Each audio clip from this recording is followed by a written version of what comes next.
Selamat petang, salam sejahtera. Ini perkembangan terkini daripada kemelut politik di Sabah. Akhirnya, secara sah dan muktamad, Bung Mukhtar tersingkir daripada kumpulan. Di Sabah ada satu gurauan yang selalu orang cakap begini. Pertama, jangan bikin malu kumpulan. Kedua, singkir saja dia dari kumpulan. Yang ketiga, tidak layak jadi ahli kumpulan. Mana satu yang kamu ada? Mana satu yang kamu selalu pakai? Bikin malu kumpulan, tidak layak jadi ahli kumpulan, tersingkir dari kumpulan, ataupun tidak layak langsung jadi kumpulan, ahli kumpulan. Mana satu yang kamu pernah kena, pernah kamu cakap, dan pernah kamu buat? Jangan sampai bikin malu kumpulan. Cukuplah tersingkir daripada kumpulan. Macam Bung Mukhtar nih, dia tak memalukan kumpulan. Dia tidak memalukan kumpulan. Tak tahulah apa andaian kamu tentang Bung Mukhtar. Adakah dia bikin malu kumpulan atau bagaimana? Tapi pada pendapat saya, Bung Mukhtar tidak bikin malu kumpulan, tetapi dia tersingkir daripada kumpulan. Kumpulan apa? Daripada kumpulan kerajaan. Saudara, sebelum ikuti penuh ulasan ini, sila tolong saya untuk mengembangkan channel ini, tekan butang subscribe. Tekan butang subscribe itu percuma, dan juga mohon kiranya tekan dulu butang like di bawah tuh, untuk kamu share juga video ini, supaya semua orang tahu Bung Mukhtar sekurang-kurangnya hanya terlepas ataupun disingkir daripada kumpulan dan bukan bikin malu kumpulan. Oke. Hari ini disahkan bahawa Bung Mukhtar, adun Barisan Nasional, telah pun dipindahkan ke Blok Pembangkang.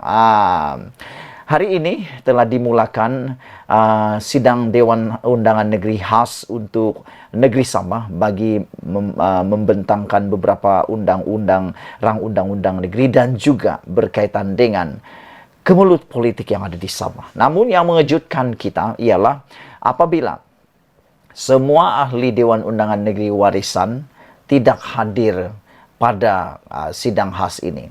Mereka telah disahkan oleh Presiden Warisan sendiri, yaitu Safi Afdal, mengatakan bahawa mereka tidak akan hadir dalam perjumpaan ataupun dalam persidangan ahli Dewan Undangan Negeri DUN pada kali ini. Manakala beberapa adun pula, adun untuk Barisan Nasional UMNO juga tidak hadir hari ini atas beberapa alasan, termasuklah persediaan untuk menghadiri Perhimpunan Agung UMNO.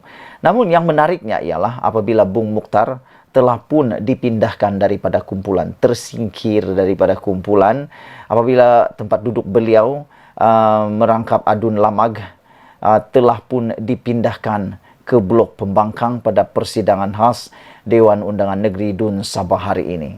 Maknanya Bung Mukhtar secara otomatiknya menarik diri secara sahnya, telah pun bukan lagi dalam kerajaan. Selain timbalan Ketua Menteri Sabah itu, tempat duduk beberapa adun turut berubah berikutan perkembangan semasa politik di Sabah ketika ini. Ini termasuk kerusi adun BN yang sebelum ini menyandang jawatan menteri dalam Kabinet Negeri, yaitu adun Karambunai, Yaakob Khan, dan adun Sukau, Jeffrey Arifin. Mereka juga kini berpindah ke Blok Pembangkang. Bagaimanapun, kedudukan tempat duduk 5 adun BN Sabah yang secara terbuka menyatakan sokongan mereka kepada kepimpinan Ketua Menteri Sabah, Haji Jinor, kekal tidak berubah, masih berada dalam kerajaan. Pelik kan? Politik di Malaysia ini makin hari makin pelik. Yang paling pelik terkininya dalam ahli Dewan Undangan Negeri Sabah ataupun dalam Dewan Undangan Negeri Sabah. Bayangkan saja, dalam satu negeri, dalam satu Dewan Undangan Negeri, kerajaan dalam satu parti terbahagi dua, berpecah dua. Takkah itu pelik? Satu bumbung tapi lain apa? Lain udara yang disedut. Bukankah itu satu perkara yang pelik?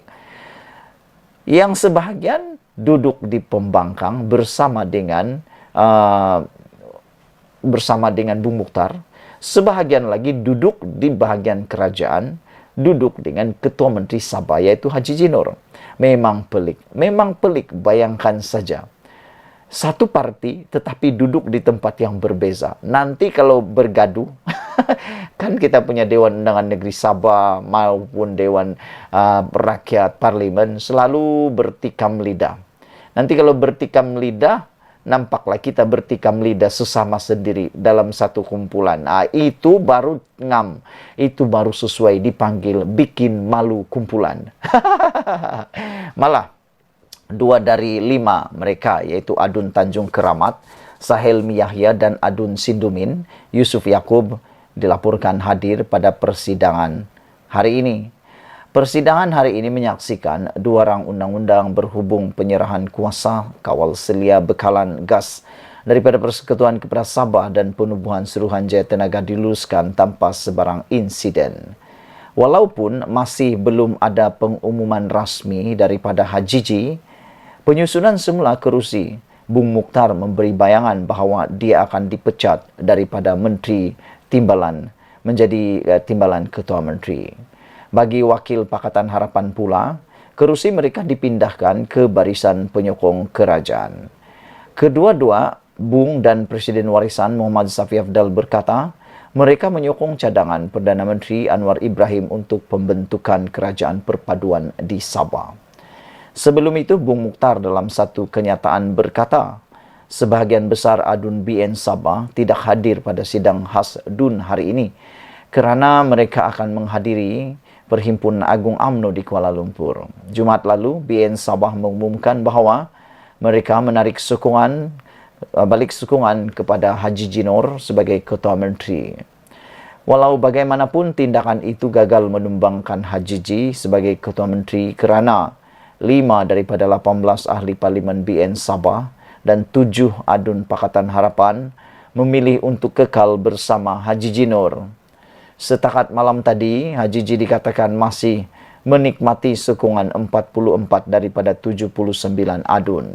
Saudara-saudara sekalian, sebelum kita menghabiskan ulasan pada kali ini, yang menariknya ialah meskipun dalam keadaan politik yang bercelaru dan kacau balau, namun kita bersyukur kerana DUN Sabah berjaya meluluskan 2 rang undang-undang dengan mudah di sebalik krisis politik. Hari ini, Dewan Undangan Negeri DUN Sabah berjaya meluluskan 2 rang undang-undang berhubung penyerahan kuasa kawal selia bekalan gas daripada Persekutuan kepada Sabah dan Penubuhan Suruhanjaya Tenaga tanpa rintangan. Kedua-dua rang undang-undang itu dibentangkan dan dibahaskan dan diluluskan dalam masa 1,5 jam sahaja. Ini ketika kemelut politik yang menggegarkan Sabah sejak Jumaat lalu apabila BN Negeri mengumumkan mereka menarik sokongan kepada Ketua Menteri Sabah Haji Jinor. Sekian dulu untuk kali ini. Jangan lupa tekan butang subscribe, like dan share. Malaysia kita punya, kita jaga sama-sama cintai Malaysiaku. Bye-bye.